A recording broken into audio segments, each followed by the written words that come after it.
from Anshe Sfard Bethel Emeth Congregation. It's time to take 10 minutes for Torah with Rabbi Joel Finkelstein.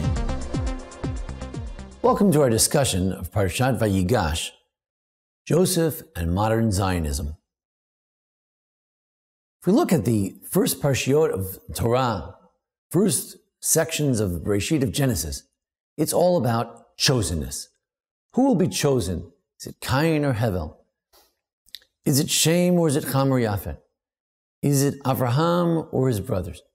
Is it Yishmael or is it Yitzchak?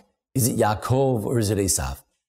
However, as we reach Parshat Vayeshev a few weeks ago, the focus changes, as it's been pointed out.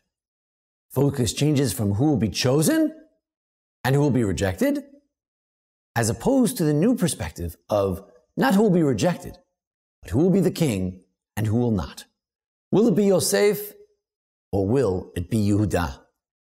This showdown between Yosef and Yehudah comes to a head in Parshat Vayigash, the very first pasuk. Vayigash elav Yehudah. Judah the lion approaches Joseph, the would-be king, and he confronts him. And it's this moment that we decide who indeed will be the king of the Jewish people. Rabbi Soloveitchik of blessed memory pointed out that Yosef had a vision very similar in many ways to his own, Joseph B. Soloveitchik, Rabbi Joseph B. Soloveitchik, and similar to the vision of the modern religious Zionist. Yosef, although he understood the Shemesh v'Yareach, he had spiritual dreams, but he was very much a man of this earth. Ma'almim alumim, he understood that we would need to shift into agriculture. There's going to be famine, and being a shepherd will not cut it anymore. We need to look into new horizons, new ways of making a living for this family. And indeed, Yosef became the mastermind of wheat, of produce, of collecting the economic wealth of that era and hoarding it on behalf of Egypt, on behalf of the entire world.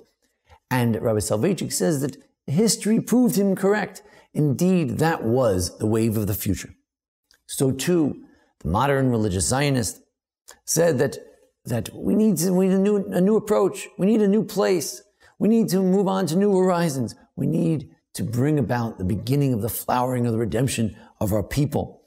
And so too, says Rabbi Soloveitchik audaciously, that history, fate, hashgacha pratit, the divine providence, has shown that indeed this more practical approach was necessary in the 20th century to give the Jews a place, a haven, a place to be.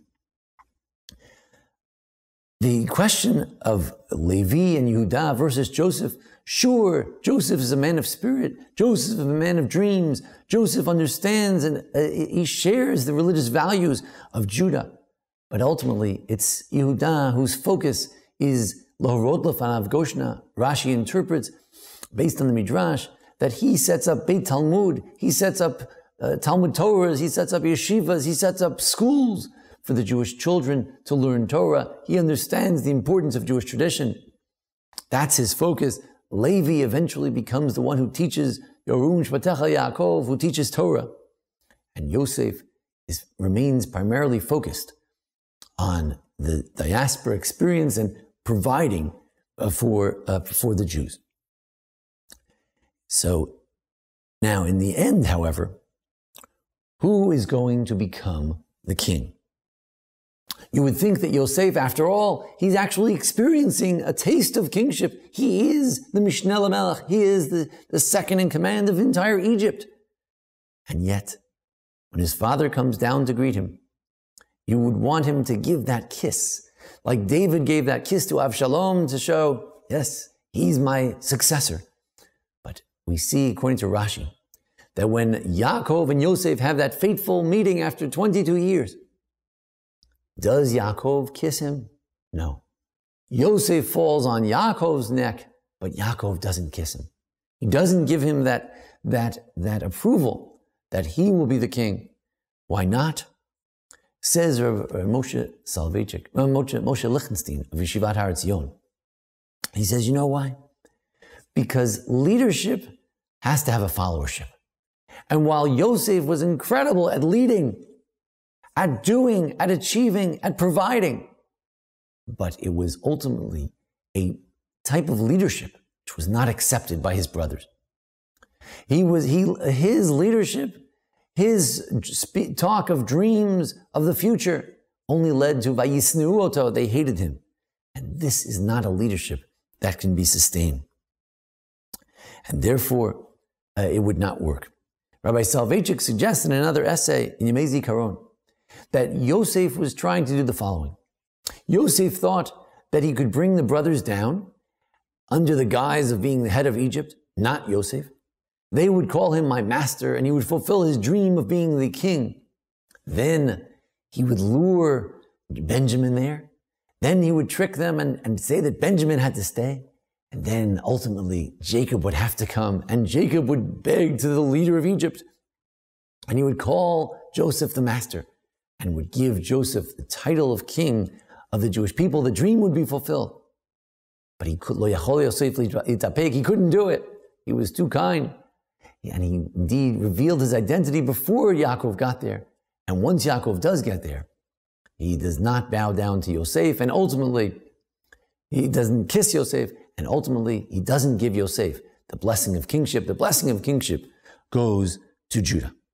Based on this, says Rav Moshe Lichtenstein, that although his grandfather, Rabbi Joseph B. Soloveitchik, said that it was Joseph who was the ideal of modern Zionist leadership, he says, what about now? What our modern Zionist leadership today? Our modern religious Zionist leadership today has beautiful ideals. The idea that a Jew could live in Hebron, that a Jew could live in Beit El and Shechem. What magnificent ideals. The dreams like Yosef. But on the other hand, vayisneu oto, vayikanu vo achav.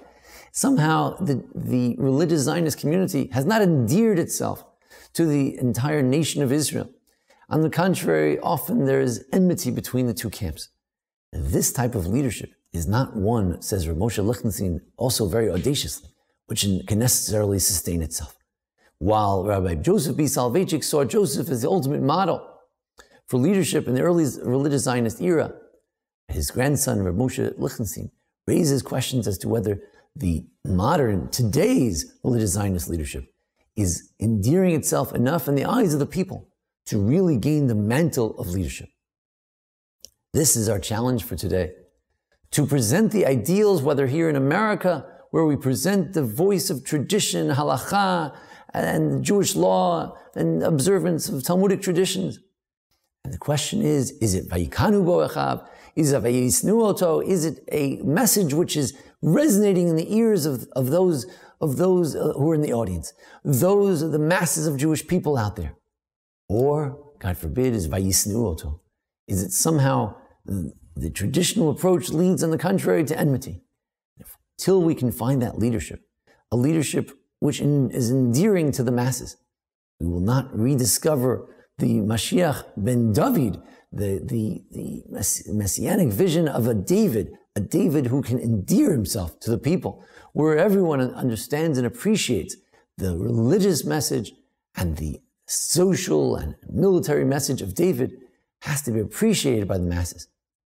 We're looking forward to an era where we can have leadership that not only has the values of Joseph, but has the persuasion skills of Judah. And that's what Judah wins over in this parsha. He even persuades Joseph himself that indeed something must change. And with that, Judah maintains the mantle of leadership. And that's our challenge today. Not only to do what's right and to have beautiful and idealistic visions, but also to be able to be endeared by those who are listening. Thank you so much for joining us here at the Anshe Sfar Bethel Emeth congregation for our discussion of Parshat Vayigash. Join us each week for our discussion of the Parsha, the various holidays, and various how-to videos as well. Thanks to Jason Lefkowitz for making today's presentation possible. Thank you. This has been 10 Minutes for Torah with Rabbi Joel Finkelstein. To learn more, visit ASBEE.org.